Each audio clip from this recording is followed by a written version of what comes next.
Tunghayan po natin ang talambuhay ng lingkod ng Diyos, Apostol Renato Di Carillo, sa kanyang 30 taong walang kaparis, matagumpay at mabungan niyang paglilingkod sa Diyos. Ang lingkod ng Diyos ay isinilang noong December 17, 1958 sa Quezon City. Bagamat siya ay mula sa marangyang pamilya na may sariling negosyo, maaga siyang naulila sa ama. Kung kaya't siya ay lumaki sa layaw, napabarkada, nalulong sa masasamang bisyo, nabuhay sa kasalanan, sa pangit at talunan na pamumuhay. Naging makabuluhan lamang ang kanyang buhay nang makilala niya at tanggapin ang Panginoong Hesukristo bilang Panginoon at tagapagligtas ng kanyang buhay noong January 12, 1986. Ito ay sa pamamagitan lamang ng isang brochure na kanyang natanggap na naglalaman ng salita ng Diyos. At mula noon, siya ay totoong nabago at ang kanyang buong buhay ay itinalaga na sa Panginoon. Noong June 1988, ang lingkod ng Diyos ay nakatanggap ng mandato mula sa ating Panginoong Hesukristo. At dahil sa maalab na pag-ibig sa Diyos at sa mga kaluluwa, agad-agad siyang sumunod sa Panginoon at iniwan ang kanyang negosyo at marangyang pamumuhay. Iginugol niya ang kanyang buhay sa pananalangin, pag-aayuno, at pamamahagi ng salita ng Diyos sa bawat taong kanyang nakakadaupang palad, at sinimulan niyang itayo ang Jesus is Our Shield Worldwide Ministries sa munting kalsada ng West Point, Cubao, Quezon City noong October 1989. Sa kanyang pagsisimula sa ministeryo, matinding pagsasanay at paghubog ng buhay ang kanyang naranasan kasama ng kanyang buong pamilya.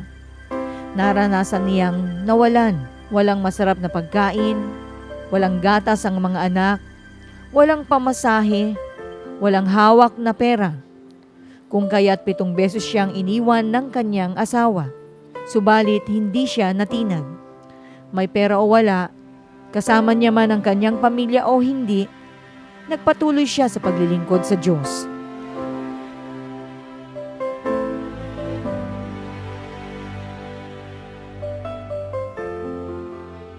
Hindi rin birong pag-uusig at akusasyon ang kanyang hinarap. Siya ay nademanda ng walang kasalanan na balita na walang katotohanan.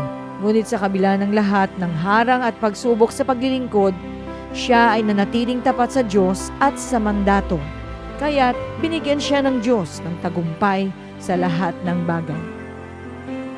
Mula sa 15 miyembro na dumadalo sa kalsada ng West Point, Cubao, ang ministeryo ay lumago at nalipat sa mga bahay panambahan sa iba't ibang dako ng Quezon City. Sa Harvard Avenue, sa 15th Avenue, sa Seattle Street, sa 814 Aurora Boulevard, sa MLI Building, sa Maya Theater, sa Cinema 21 Building, hanggang sa number 1069 EDSA, Barangay Katipunan.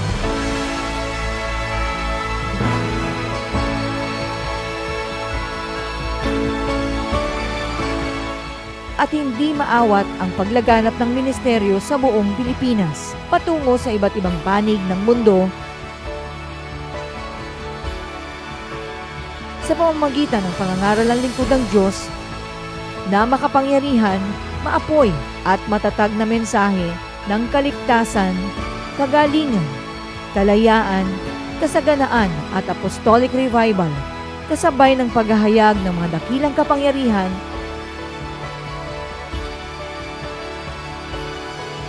at kaluwalhatian ng Diyos. Sa pamamagitan ng Oras ng Himala Miracle After Miracle Explosion at Living Like Jesus Conferences. Bata't matanda,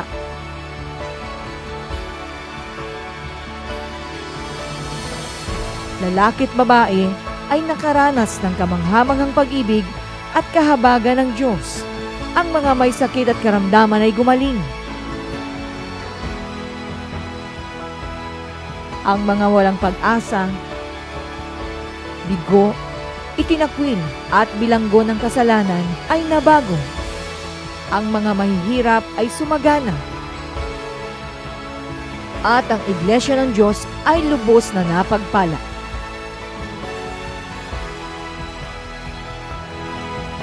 Kaya naman, hindi maawat-awat ang pagbabiyahe ng lingkod ng Diyos sa buong bansa at sa iba't ibang dako ng mundo.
Sa pangkasalukuyan, mayroong libu-libong pastor at manggagawa ng Diyos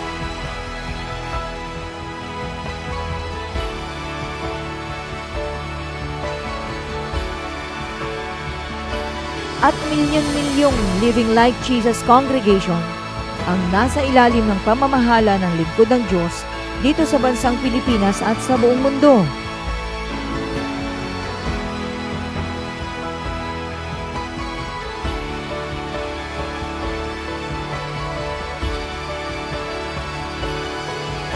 At walang tigil ang pagkakagamit ng Diyos sa buhay ng kanyang lingkod sa pamamagitan ng programang Oras ng Himala sa radyo, telebisyon, cable television, website broadcast,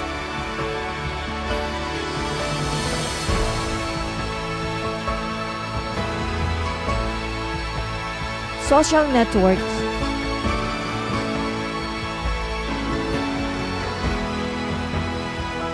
Living Like Jesus Satellite Network, audio-video recordings,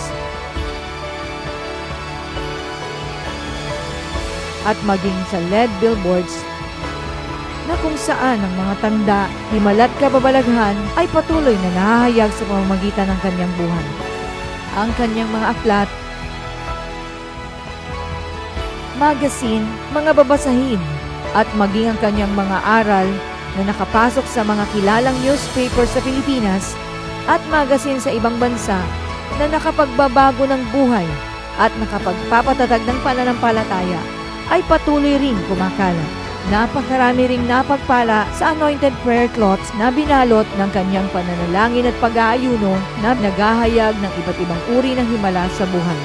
At ang buhay ng lingkod ng Diyos ay pagpapala rin sa mga kababayan nating nangangailangan sa pamamagitan ng Mission of Love. Tunay ngang biyaya at pagpapala ang buhay ng lingkod ng Diyos. Buhat ng maitayo ang ministeryo, hindi na mabilang ang mga nagpapasalamat sa Diyos sa pamamagitan ng kanyang buhay. Parami ng parami ang mga tawag, text messages, sulat, at email na nagpapaabot ng prayer request ang nakarating at dagsadagsang praise reports na naghahayag ng tiyak na sagot ng Diyos sa kanyang pananalangin. Kung papaano noon ay dinudumog ng mga tao ang Panginoong Hesukristo dahil sa pagmimiti na makatanggap ng himala, ay gayon din ang nagaganap sa buhay ng kanyang lingkod. Dinudumog siya ng lahat ng uri ng tao pagkatapos ng bawat gawain sa main church ng ministeryo at kahit saang dako man siya pumaroon.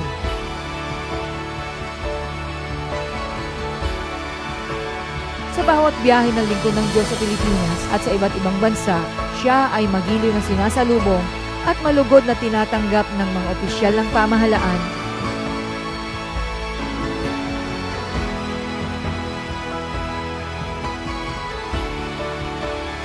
Mga kilalang tao,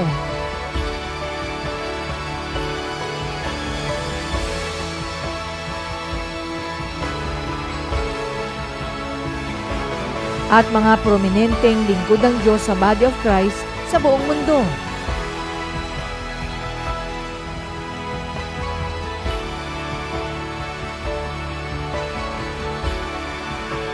Bilang isang lingkod ng Diyos na may pusong ama, siya ay nagsilbing tagapayo at tagapagpalakas ng loob sa maraming ministro, manggagawa, at mga kawan ng iba't ibang fellowship sa buong mundo.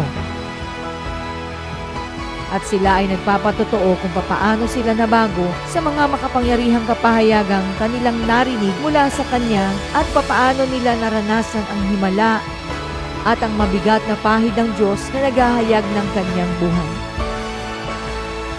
Sa 30 taong kabutihan at katapatan ng Diyos sa buhay ng Kanyang lingkod, sa 30 taong patotoo at pagsama ng Diyos, nararapat lamang na ating ipagdiwang.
Happy, glorious, victorious 30th Living Like Jesus Spiritual Birthday, Apostle Renato D. Carillo.